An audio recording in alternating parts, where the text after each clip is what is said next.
ان الحمد للہ نحمدہ ونستعینہ ونؤمن باللہ ونتوکل علیہ ونعوذ باللہ من شرور انفسنا ومن سیئات اعمالنا من یہدہ اللہ فلا مضل له ومن یضلل فلا ہادی له واشہد ان لا الہ الا اللہ واشہد ان محمدا عبدہ ورسولہ اما بعد فإن خیر الحدیث کتاب اللہ وخیر الہدی ہدی محمد وشر الامور محدثاتها وكل محدثة بدعة وكل بدعة ضلالة وكل ضلالة في النار.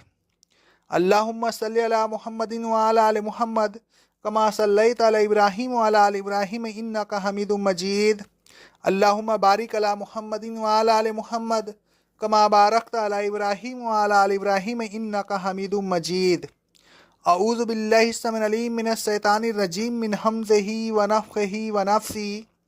سورہ بقرہ کی آیت نمبر 208 اور 209 میں اللہ رب العالمین کا ارشاد گرامی ہے: اے ایمان والوں، اسلام میں پورے کے پورے داخل ہو جاؤ اور شیطان کے قدم با قدم نہ چلو، بے شک وہ تمہارا کھلا دشمن ہے.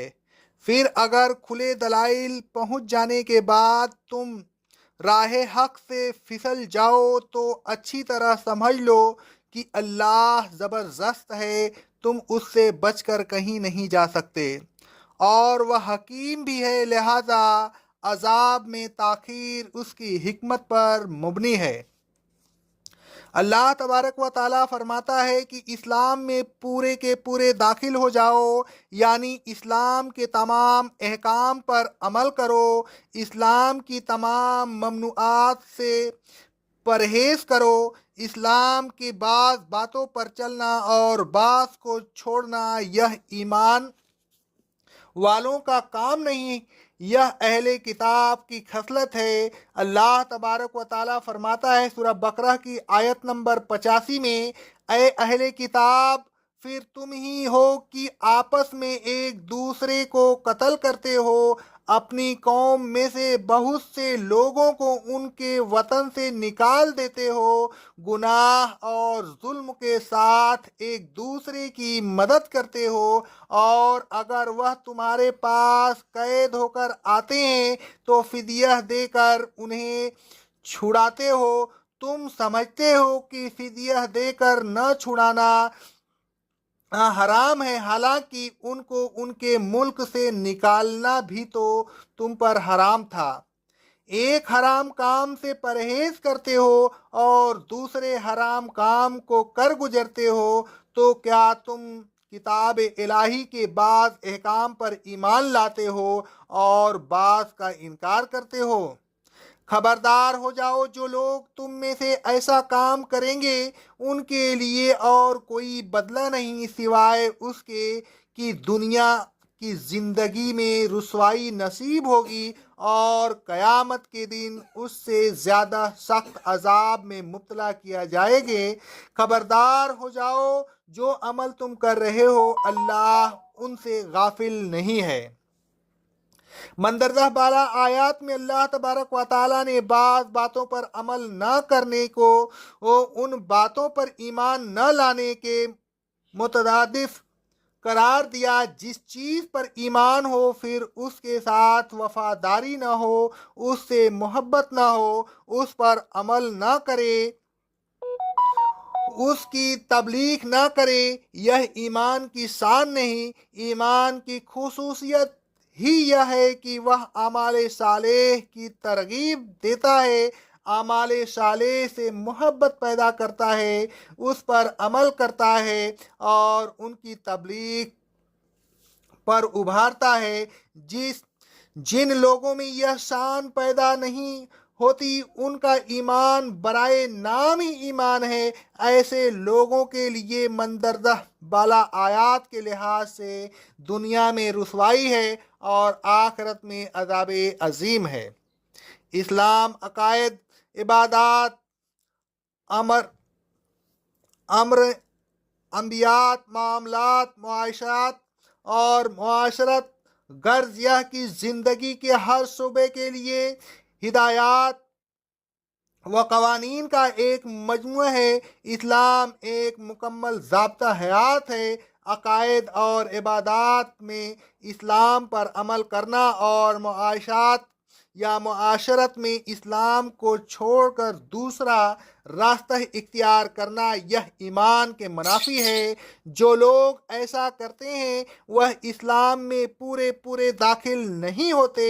جو لوگ غفلت سے ایسا کرتے ہیں وہ گناہ گار ہیں، لیکن جو لوگ دوسرے طریقہ کو اسلامی طریقہ سے بہتر سمجھ کر اس پر عمل کرتے ہیں وہ در حقیقت مومن نہیں، ان کے کفر میں کوئی شبہ نہیں۔ اللہ تبارک و تعالیٰ فرماتا ہے سورہ اعراف کی آیت نمبر 3 میں، آئے لوگوں اس چیز پر عمل کرو جو تمہارے رب کی طرف سے تمہاری طرف نازل کی گئی ہے، اور اس کے علاوہ ولیوں کی پیروی نہ کرو مگر تم نصیحت کم ہی حاصل کرتے ہو۔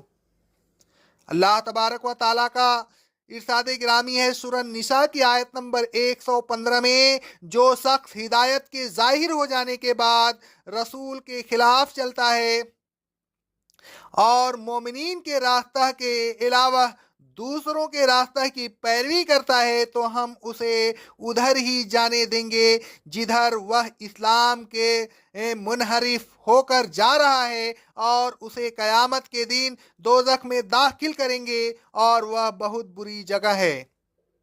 رسول اللہ صلی اللہ علیہ وسلم فرماتے ہیں، صحیح بلوغ البانی کی حدیث ہے، جو شخص کسی دوسرے قوم سے مصاحبت کرے تو وہ انہی میں سے ہے۔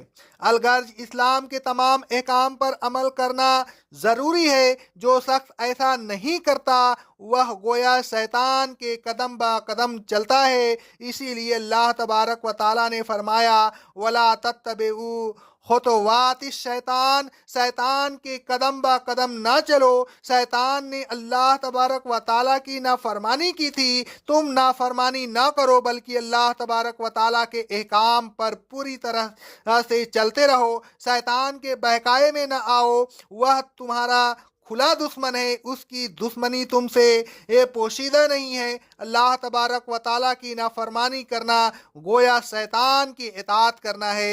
شیطان تم سے اپنی اطاعت کرا کے تمہارے ساتھ دشمنی کر رہا ہے، تم اس سے ہوشیار رہو۔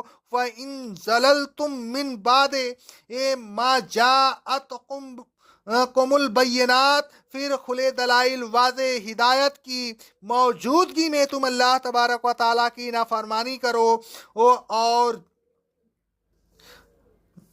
اور جاؤ حق سے ہٹ جاؤ تو یہ سمجھ لو کہ اللہ تبارک و تعالیٰ بہت قوی، زبردست اور غالب ہے، اس سے بچ کر تم کہیں نہیں جا سکتے۔ وہ اگر گناہ گاروں کو فوراً سزا نہیں دیتا تو اس میں بھی اس کی مصلحت ہوتی ہے۔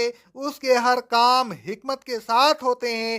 جب حکمت اور مصلحت کے تمام تقاضے پورے ہو جاتے ہیں تو پھر ان لوگوں کو جو اسلام میں پورے داخل نہیں ہوتے اللہ تبارک و تعالیٰ اپنی گرفت میں لے لیتا ہے۔